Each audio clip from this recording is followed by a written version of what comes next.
Hi guys, this is Vitaly with AFT Dispatch and A2C Logistics, and in today's video, I'd like to speak with you about some potential good news for truckers if this railroad strike moves forward. But first, roll the intro.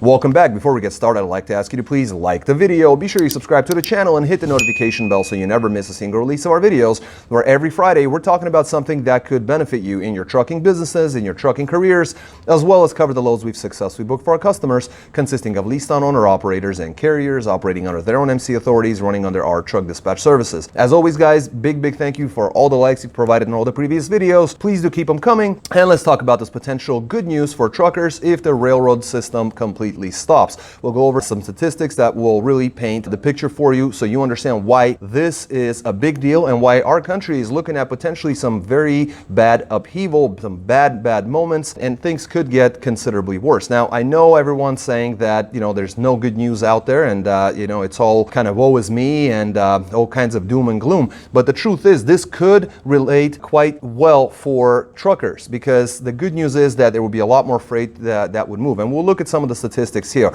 Now, this railroad strike right now, there's a tentative agreement to move things forward and to get back to normalcy or sense of normalcy. Unfortunately, all 12 rail unions have to agree on this, as well as all the additional rail companies that are involved in the decision making and making this move forward. Now, we could be looking at some significant upheaval as a country, because over 40% of long distance freight in the US travels over rail. Now, it's also important to remember that one rail card is equal to approximately 4 truckloads. And so we would require a lot of truckloads to be able to move the same amount of freight, and we just simply don't have that capacity, which would force the market to pay a higher rate per mile, which would be the good news that I mentioned for truckers. But, with that much freight going out there, we simply don't have the capacity, and it would be an absolutely horrific event if it just lasts 1 week. Let's not forget that during the peak of COVID-19, during the pandemic, the worst part of this lasted just over 2 weeks, and we saw that those 2 weeks led to nearly 2 years of a hot market in the freight industry. Railroad companies, these 12 unions, they're arguing over higher wages, a new contract with higher quality of life, better work environments, things like that. There's definitely different types of concessions that are being requested and fought over. And like I said, all 12 companies, all 12 unions will actually have to agree on this in order for things to move forward. To kind of give you an idea, the national rail shutdown could actually cost over $2 billion per day. We're talking $2 billion with a B per day, and would actually require nearly 500,000 additional long-haul trucks to move all this freight. We simply don't have the numbers. We're talking about daily truckloads. The truck spot market has fallen for the last 8 months, and this would be a much needed respite in the trucking industry, in a freight industry, in a spot market. And like I said, it could be good news for truckers. Let's not forget that this is RFP season. We have our harvest season. We also have our holiday season. All of that is coming up right now. We also have consumer spending that's been on the down. So the mixture of all of this could actually make this quite an explosive time in the freight market. So possibly good news is just around the corner at the expense of basically everyone else. That's why I say, air quotes, good news for truckers. Now, what can you guys expect? Well, mainly this is going to benefit dry vans. Now, reefers will benefit somewhat, and flatbeds will be able to move some of this freight. The type of freight that you guys can look forward to, mainly, again, dry vans, is going to be paper, grain, stone, clay, glass, gravel, different types of chemicals, petroleum products, different metals, lumber, wood products, things like that. A lot of that can move on flatbeds. They're going to have to figure out a way to utilize all types of equipment in order to be able to move all of this freight. So, potentially some good things are on the horizon. Would be a great way to end the year. Hopefully start a whole new cycle in the freight industry with much higher rates so that truckers can get back to trucking, making money, and growing their businesses. Love to hear from you in the comment section below. Please leave your comments down there. Make sure you smash the like button for us. Make sure you subscribe to the channel. Share this video all over social media if you would. Let's help out truckers get the information they need. And I'm going to switch over to camera. We're going to look over the loads that we book for our customers, and I'll see you guys in just a moment. Welcome back. Let's take a look at some of these loads. We got vans, reefers, and a dry van team this week. All the drivers ran a full week, so we won't talk about that. And we're going to start off with a reefer coming out of Crete, Nebraska, going to Perham, Minnesota with a 42,000 pound load of miscellaneous pet food, running -10 on a reefer. Ran this one at 533 miles, booked at $21.50, got them $4.03 a mile. Then Wilmar, Minnesota to Nevada, Iowa with a 41,000 pound load of fresh turkey, running 26 degrees on a reefer. It's a short run, 292 miles, booked at $15.50, which got them $5.31 a mile. Then Council Bluffs, Iowa to Hickory, North Carolina, 42,000 pound load of frozen food, -10 on a reefer, 1,101 mile, booked at $3,800, got them $345 a mile on a lot of miles. Then Belmont, North Carolina to Sparta, Tennessee, 27,000 pound load of minerals. It was a dry load, so the reefer stayed off on this one. It's 315 miles, booked at $850, got them $270 a mile, and I finished off their week grossing $8,350. Running 2,241 loaded miles at an average of 373 per loaded mile average in today's market. So good job on dispatchers, great job on a driver, fantastic. Next we got ourselves a dry van coming out of Simpsonville, South Carolina to Frederick, Colorado with a 40,000 pound load of golf carts, 1,533 miles, booked at $4,300, got them $280 a mile on a ton of miles.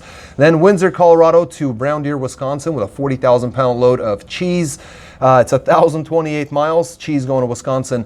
Booked at $1,500, got them just $1.46. We know what we're doing because out of Janesville, Wisconsin, took a load to Nazareth, Pennsylvania. That's a 44,000 pound load of cream style corn, 839 miles, booked that one at $3,500, got them $417 a mile. And I ran the numbers on this one. Those last two loads, if just in case you're curious, if you actually average them out for, equally on the miles and rates and everything, you end up with a 267 per mile average. So it made sense why they took it under $1.50 load, because they knew what they were doing. Now, a lot of guys don't know that, and that's kind of where we're able to really shine. Now, in total, these guys ran 3,400 miles. Those three runs made $9,300 in gross for the week at $274 per loaded mile average. That's an excellent job. Moving on to a reefer coming out of Las Vegas, Nevada with a 1-pick, 2-dropper going to Cucamonga, California and Fullerton, California. It's a 31,000 pound load of refrigerated products, 264 miles, booked at $1,000, got them $379 a mile. Then Ontario, California, going to Mount Crawford, Virginia. It's a 40,000 pound load of dairy product, 2,495 miles, booked at $6,500, got them $261 a mile. And on a ton of miles looking there. And then right out of Mount Crawford, Virginia, Zero Deadhead going to Atlanta, Georgia with a 40,000 pound refrigerated load, 524 miles, booked at $1,550, which got him $286 a mile, did very well, $9,000 gross. For the week, 3,283 loaded miles at an average of 274 per loaded mile average. Now, if you noticed, the reefer made 9,000 and the previous dry van made 93. They both had the same running average of 274 a mile.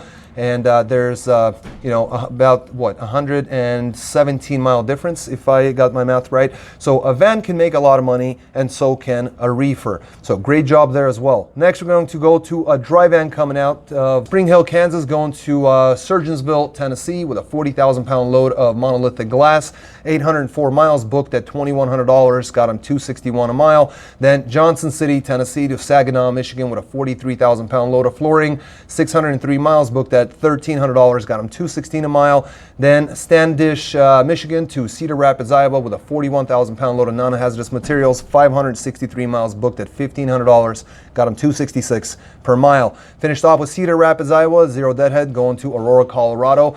It's a 35,000 pound load of foodstuffs, 798 miles, booked at $3,200, got them $401 per loaded mile. Let's take a look. Grossed $8,100 in their regular dry van, ran 2,768 loaded miles at an average of $293 per loaded mile. That's an excellent rate, especially for today's market. Then we're going to go to a dry van team.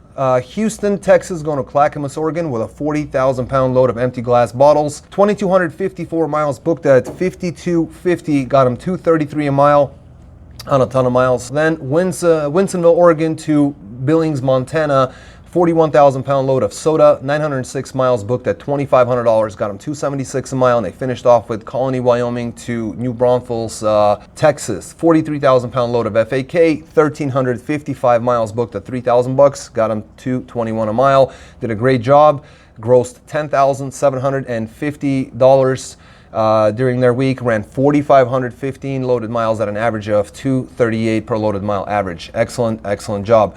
Then we got ourselves another dry van, this time a solo out of Albany, New York to Richmond, Virginia, 2 stops in Richmond. 7,000 pound total weight, very light load of paper, 473 miles booked at $1,150, got him $243 a mile. Then Baltimore, Maryland to Maple Grove, Minnesota with a 41,000 pound load of paper rolls, 1,125 miles booked at $2,592, got him $230 a mile. Then Winona, Minnesota to Moxie, Washington. It's a 12,000 pound load of miscellaneous products, 1,644 on the miles, booked at $4,500, got him $274 a mile. Excellent job. Grossed $8,242, ran 3,242 loaded miles at an average of 254 per loaded mile average. An excellent job there as well.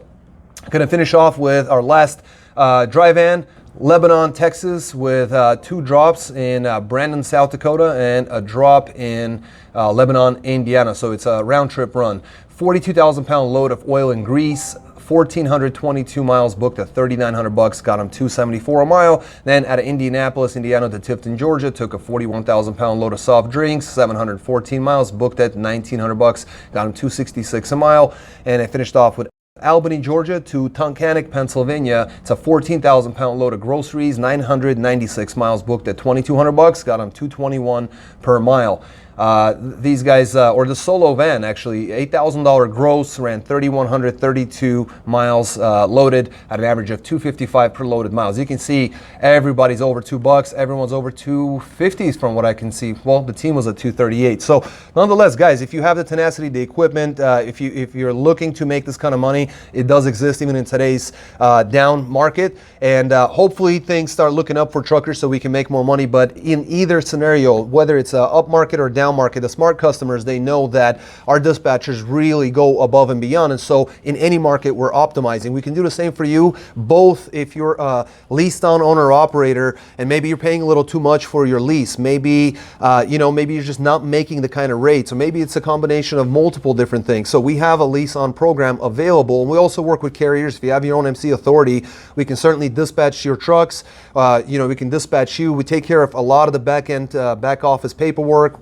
You get a dedicated dispatcher. I know it's not something I often talk about in the videos, and maybe one day we'll make a video with that information. But the bottom line is that get in touch with us. I can explain everything. You can speak with Kevin or any other one of our associates here, and they can take care of you. They can explain everything. We can get you going. Like I said, lease on owner ops or carriers, you're more than welcome to call or text us at 801-448-6363. You can also go to our website at aftdispatch.com/go, fill in a chat box, or click the learn more buttons and fill in the information there. It takes 10-15 seconds and we'll get in touch with you. We'll explain everything. But most importantly, don't get complacent. Don't allow this market to beat you down. There is money to be made, and we'd love to help you get that taken care of. Till next week, guys, stay healthy, be wealthy. Take care. Bye-bye.